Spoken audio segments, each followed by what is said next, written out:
Bismillahir Rahmanir Rahim. I am Mohammed Abdi Bulle, one of the students in Open University of Malaysia, in partnership with Scienec University here in Mogadishu at town campus,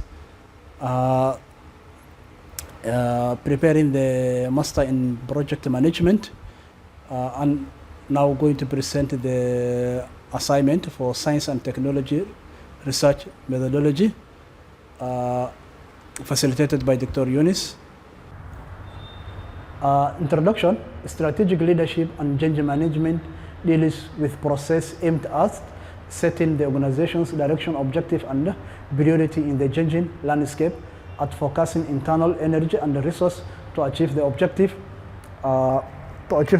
and at aligning internal and external stakeholders. Leaders understand the business case for change and some of its biggest advocates. However, change often requires leaders to side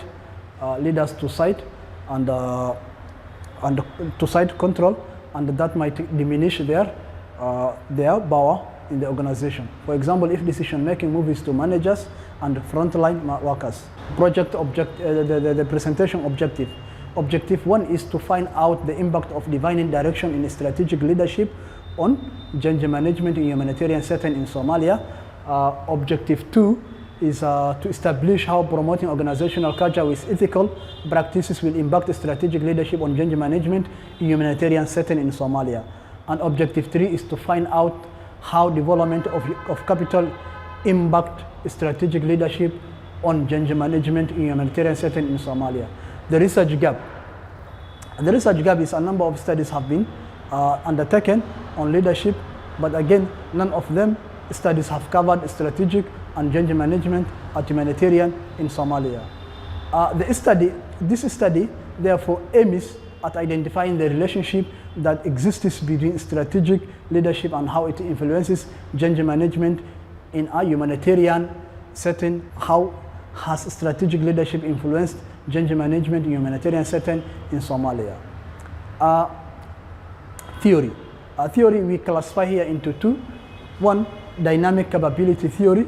According to TC 1997, dynamic capability is the VMIS ability to integrate, build, and to configure internal and external competencies to fit the rapidly changing environments. Also, resource-based view theory.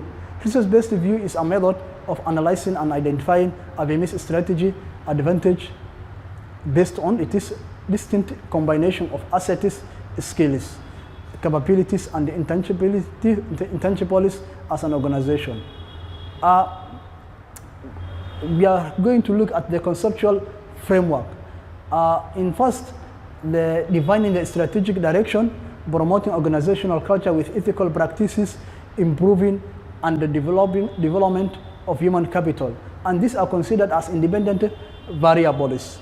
And again, change management and again, successful management of humanitarian setting is again considered as dependent variable.